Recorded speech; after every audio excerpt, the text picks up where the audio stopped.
Hi, my name is Bill McDowell. I live in Coralville, Iowa, and I'm here for the FRYfest car show. And this is my 1970 Chevy Nova SS. I bought it in 2004, went through complete restoration, and having it out in this nice day here at the show. The unique thing about my car, it's a 396 engine in it, which is kind of a limited production, and 1970 was the last year for that car.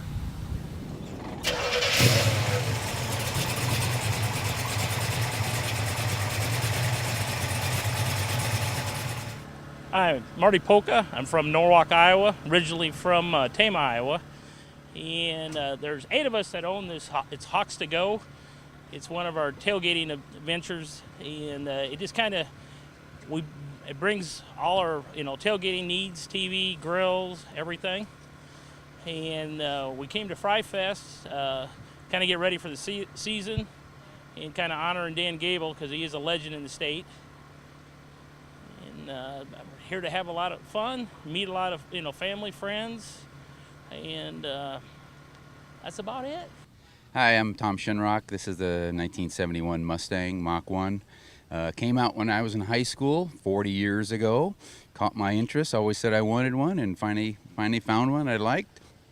Came to FRYfest because it seemed like it was a good time last year, and so I wanted to come out and show the car again and have a good time. I'm Todd Linden, and owner of Fantastic, which is a 1982 Ford Econoline original Hawkeye Special. It has only 60,000 miles on it, mostly just goes to Hawkeye events, and looking forward to a great season this year. So this is the first time displaying at Hawkfest, and glad we kept the rain away so far. Go Hawks!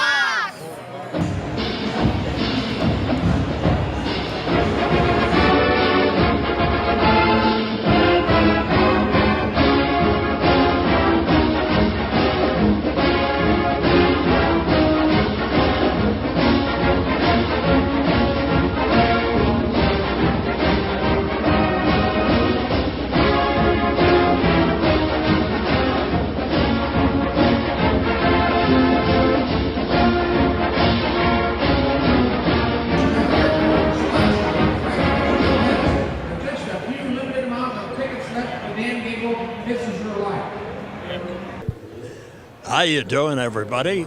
And from the FRYfest in Coralville, Iowa, it is the third year of this event to kick off the Iowa football season, and of course, being around for a period of time, for many periods, as a matter of fact, why I just love coming down here, being in the MediaCom booth and seeing all the Iowa fans that we've been connected with through radio and television over the better part of 70 years. So, FRYfest, yes, it's time for Iowa football. And the Hawks, I believe, are going to have a great season, and the fan interest and passion is always blooming this time of year. So, with that in mind, and with the good ship Iowa going solidly towards, hopefully, the first Big Ten championship game, this is Bob Brooks saying, Go Hawks! Hi, I'm Deb Sherrard here with Goodwill of the Heartland.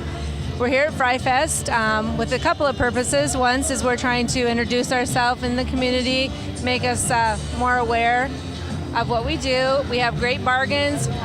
We also want people to know what our mission is, and our mission is to help people experience barriers to independence. We'd like to get that out there for everybody to understand, and we'd love you to come down and get our $3 t-shirts. Thank you. Hi, I'm Margie Ladd DeCock, and I was in the Highlanders from 1956 until 1960.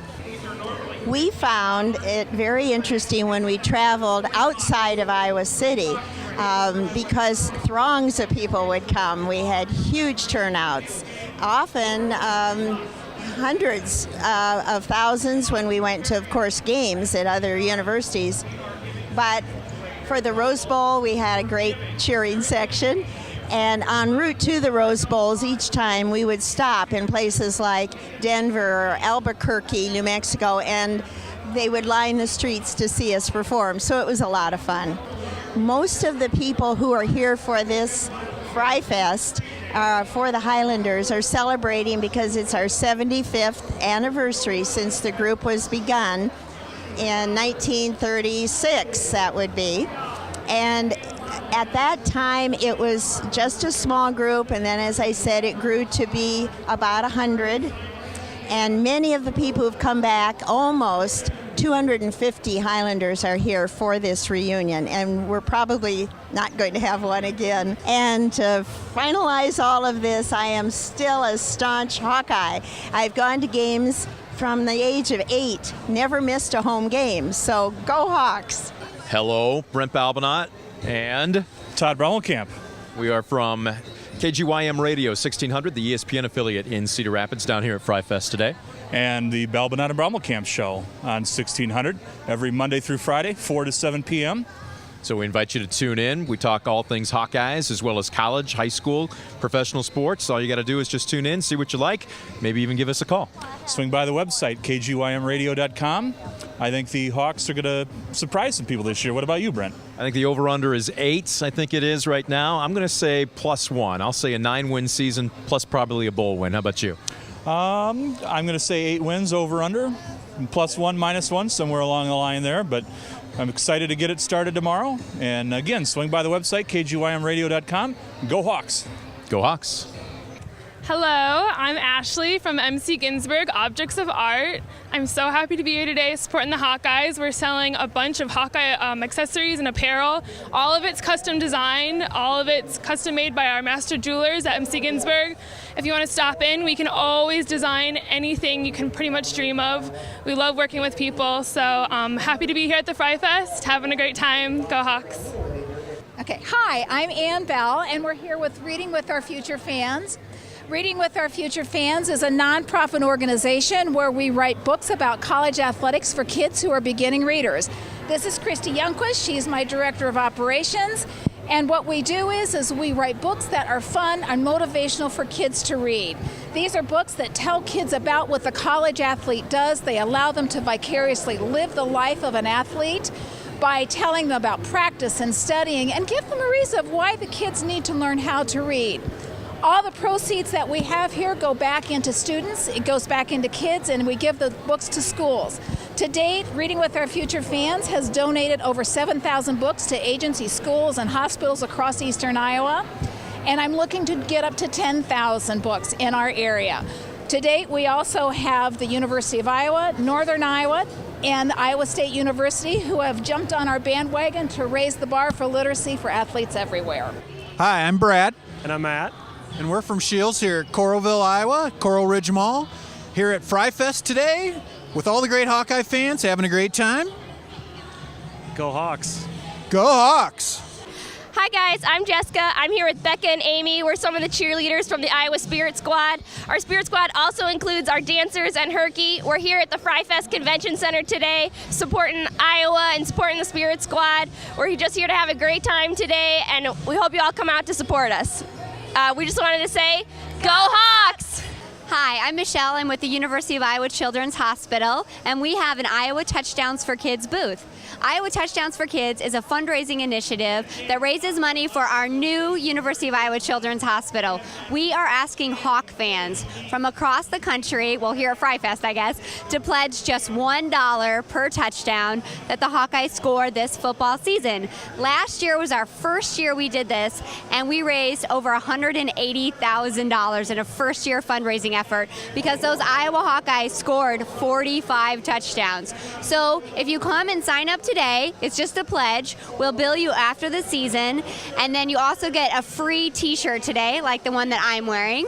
And we also are selling Beat Cancer t-shirts for $15 since September is National Childhood Cancer Awareness Month. So come see us at the Iowa Touchdowns for Kids booth. We also have free cotton candy.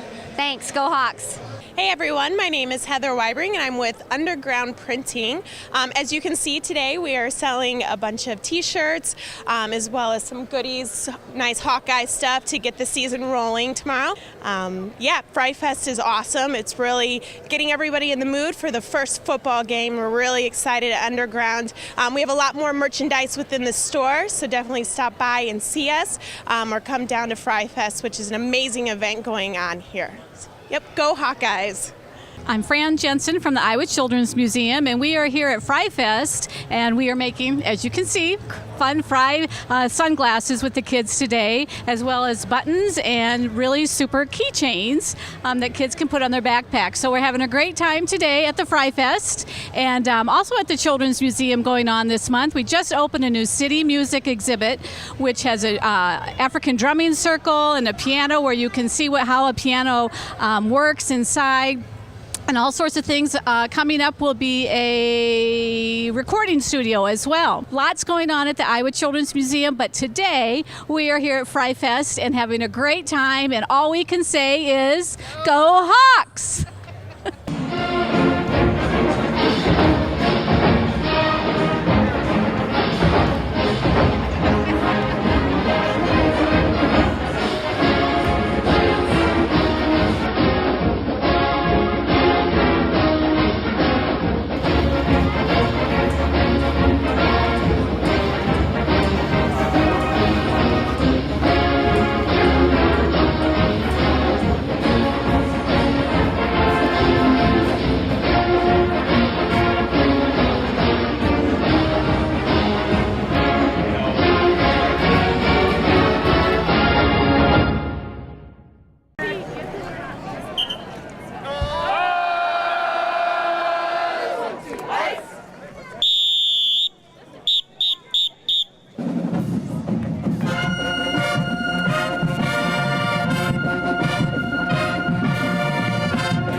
Hey, let's talk some wrestling. Let's talk wrestling.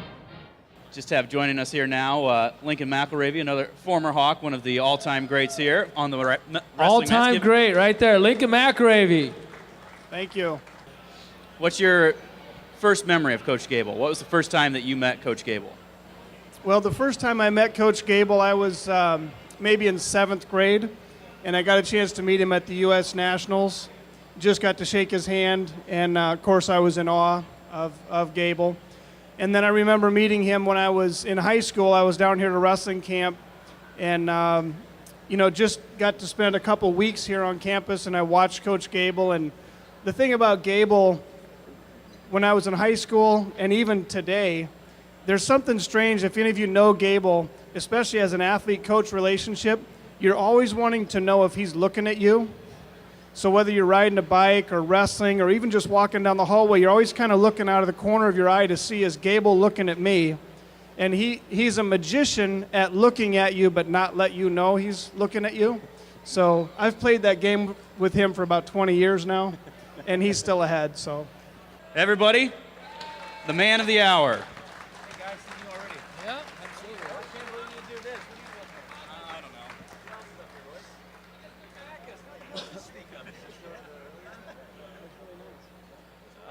Kurtelmeyer realized that instead of letting in everybody free, he still let the students in free at the beginning, but he started charging the public. And he also did a lot of PR work with the press. And he got people to start following because he would say things, Gary Kurtelmeyer would say things that would really be interesting to the people that were reading the press. And then he would do some interesting things like promotion. For the people that weren't here back in the 70s, because I don't see anybody that old out there right now, but he built a mat that was, the mat right now is maximum 42 feet wrestling surface area, 42 feet. I believe he had a 74-foot wrestling mat, and he put it together, and we wrestled Oklahoma University, the first dual meet, and we had a hamburger deal with McDonald's where if we hold Oklahoma to 8 points or under, you get a free hamburger. And we weren't that good a team yet, but we had that incentive. People came. We had probably 6,000, 7,000, 8,000 people. We had a new 74-foot mat inside, and I think they won 2 matches, so they had 6 points. So 7,000 people got to go get free hamburgers at McDonald's. And the fact that these guys from Oklahoma, they like to play the edge, and they couldn't find the edge. And the next day, Stan Abel, who was the Oklahoma Sooner coach, quoted saying, it was like we got up into one of those big Iowa cornfields and we couldn't find our way out. And so, those types of things that I was around people like that in the beginning of my coaching career as an assistant, seeing how you can develop and move to a higher level and do some great things. So, that's where we went, and we've continued to build. And I have to say that even when I was coaching, we're breaking records now that are greater than when I was coaching, and I give a lot of credit to the Branzes and the marketing and places like this. I came here today to honor Dan Gable, but enough about him. No, I have a song that I prepared for Dan Gable. A lot of people don't know this, but I've sang for him quite a bit. And I was always I thought about 3 months ago what I would sing, or what Dan Gable would sing if he wrote a song about his retirement. And then I was thinking, that's a good idea, but then he can't sing. So I said, maybe I can write a song what he would sing, kind of like a first-person narrative once removed. I don't know what that means, but I wrote this song. I kind of imbued a song, tied it in with another song, and I'm pretty excited to sing it. I've sang for him for, we say 25 years now? Quite a while. Quite a while. My mother's funeral, right? I sang at both of his parents' funerals, both of them. And he's brought me out many times in the sauna to lighten the guys up. I've sang at numerous wrestling camps, clubs, and national championship parties. And you'll recognize the tune soon enough. I'm gonna just start it out. I got the cane here, got the suit. And now the end is near. He comes to face the final curtain. My friends, I'll state his case. I think he's gone, this time for certain. He's lived a life that's full. He's won each and every Big Ten tournament. But oh, much more than this, he almost killed me. Regrets, I think he has a few, but then again, too few to mention. He did what he had to do. He kicked our butts with complete conviction. He's planned each charted course, each careful step towards the NCAA title. But oh, much more than this, he almost killed me. I'm sure there were times that you knew when he bit off more than he could chew. But through it all, when they talk trash, he'd pick them up and kick their ass. Let the record shows he struck the blows that almost killed me.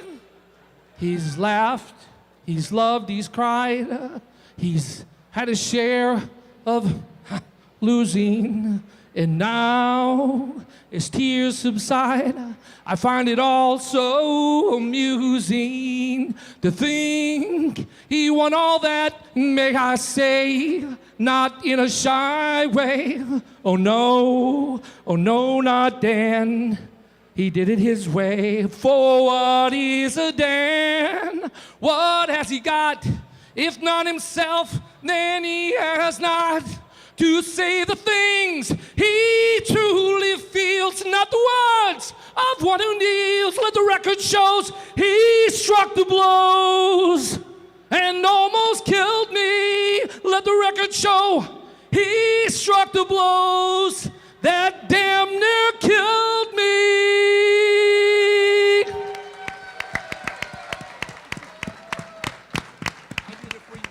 Wow.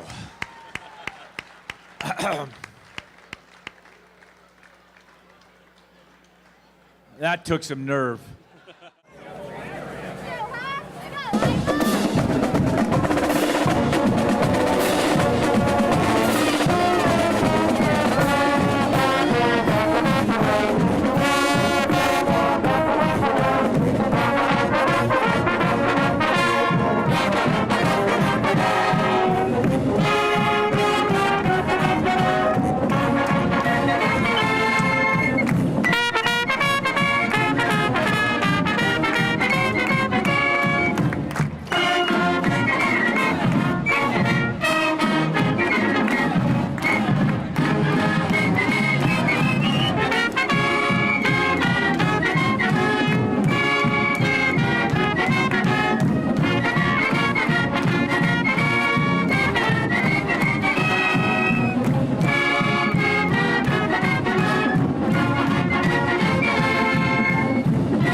fight, fight, fight for Iowa. Let every loyal Iowan sing the words fight, fight, fight for Iowa until the walls and rafters ring. Go Hawks, come on and cheer, cheer, cheer for Iowa. Come on and cheer until we hear the final gun. The words fight, fight, fight for Iowa until the game is won.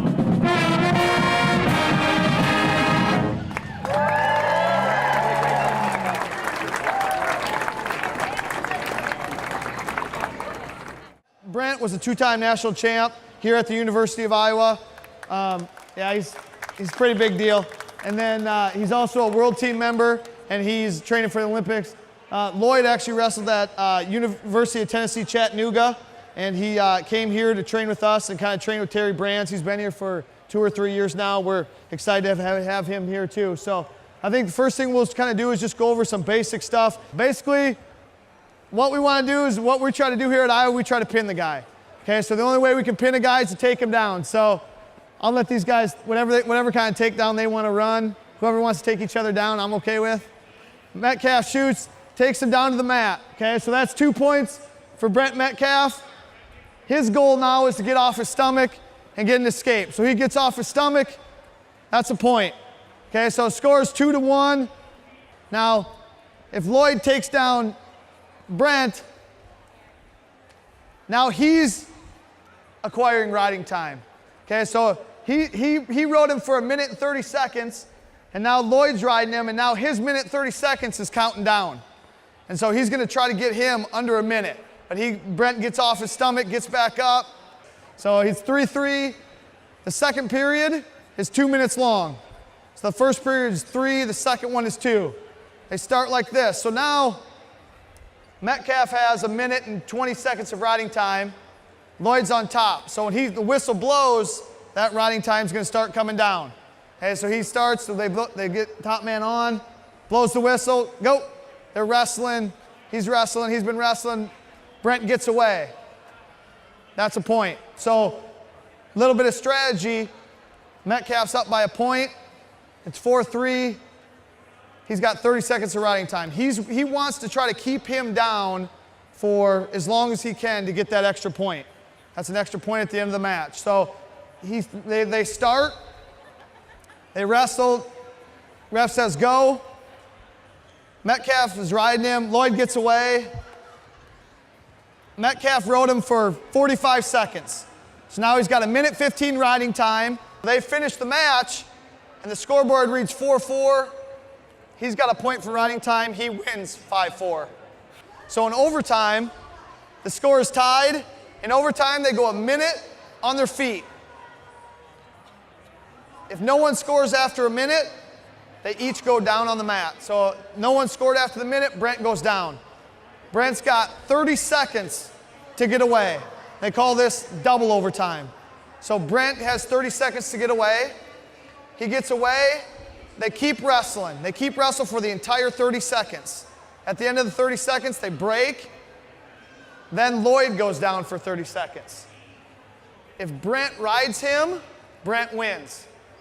If Lloyd gets away, so they get wrestling, Lloyd gets away, they keep wrestling, still tied. Now they go to another minute on their feet. Couple real tricky things here, like on the edge of the mat. This year, the last couple years, they've been implementing, in the past, if Metcalf would take Lloyd down on the edge of the mat, in the past, he's had to have both feet inbounds. So that would be a takedown because he had both feet. Now, all you have to have is 1 foot in. So if they take him down again, all he has to have is 1 toe in. And realistically now, they say that if I took him down and my foot was up here and then it came down, that's actually still a takedown. They're going to continue to wrestle even if he has 1 hand in. So he can pull him back on the mat, ultimately right there, and try to pin him. So anytime you have a foot, a hand, no matter how far out of bounds you are, you can always continue to wrestle. We want to pin our guys. That's what we try to do, no matter who we're wrestling. There's 2 types of near fall. There's a 3-point near fall and a 2-point near fall. So if Metcalf's on top, he's going to turn him. If his back breaks a 45-degree angle, the ref's going to start counting. He's going to count 1, 2, 3. If he gets anywhere, if he counts to 2, 3, or 4, and Lloyd gets off his back, it's a 2-point near fall. Okay, so anywhere from 2 counts to 4 counts is 2 points. If he holds him on his back for a 5 count, that's 3 points. So anything, you have to get to a 5 count. And if you have ever watched wrestling, some refs count pretty darn fast. Some are real slow. Ultimately, I want to try to just get people excited about wrestling. Hopefully you guys picked up something, and then when you come and watch it, a little bit more educated on it. So appreciate it. Thank you.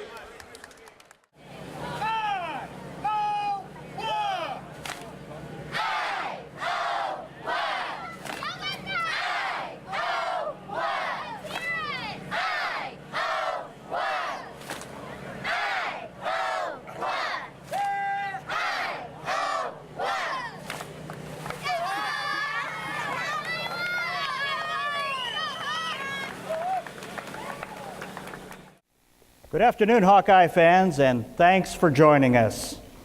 Our special guest was born on October 25th, 1948 in Waterloo, Iowa.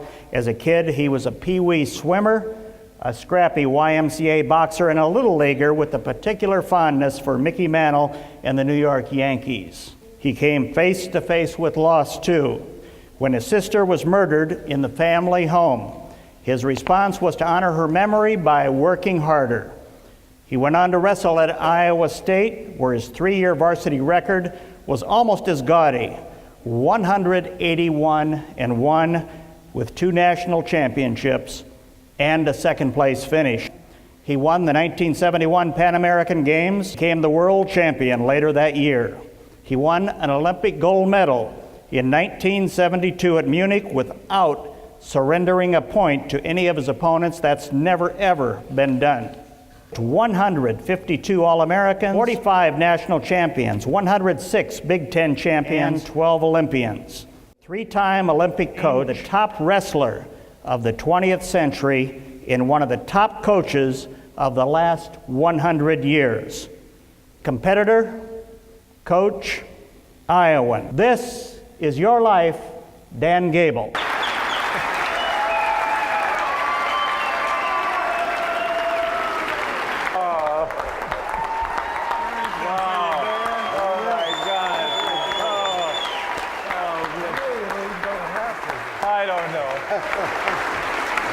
Another Hawkeye has been one of the great Hawkeyes of all time, and he's here to visit with Dan. Probably know who I'm talking about. He's a former Dan Hodge winner as Amateur Wrestler of the Year. Right here, Mark Ironside. The real deal. He gets his Mountain Dew. Mark is a 4-time All-American, a 2-time NCAA champions. There were some that didn't even wrestle for you. They were state champions. This one was a state champion in the state of Iowa in 1960. He was a 138-pound champion, still a pretty good wrestler, I guess. Let's welcome him right here, former Iowa Congressman Jim Leach. What the heck? Wow. This is a great day for you. Sit down here. I'm going to chew this guy out. Jim is a longtime Iowa congressman, and presently he's director of the National Endowment for the Humanities, and he still resides in Washington, D.C. Dan Gable was pretty famous, more than I thought.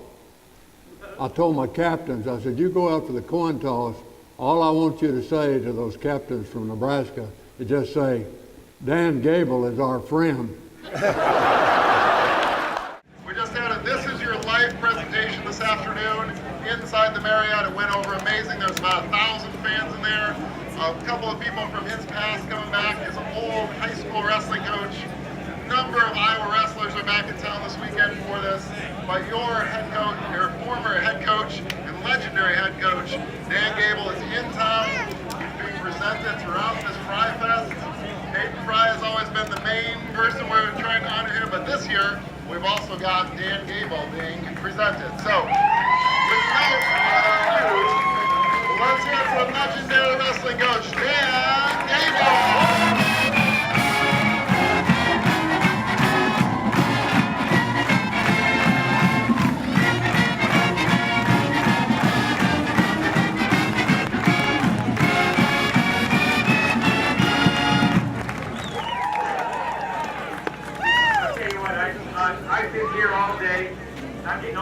years, and I'm not even coaching anymore.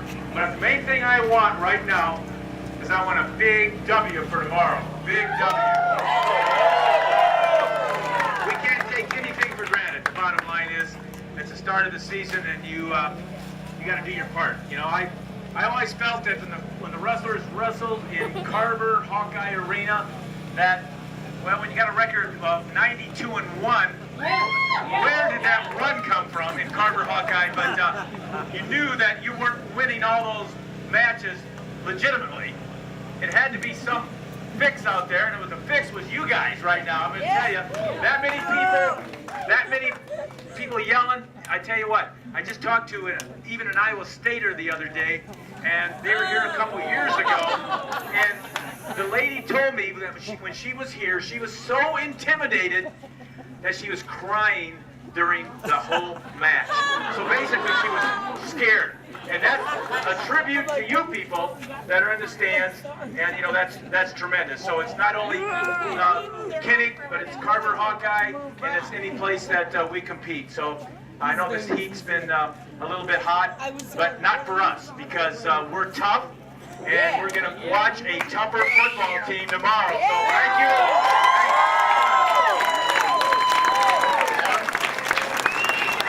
Legendary Coach Dan Gable, let's go one more time.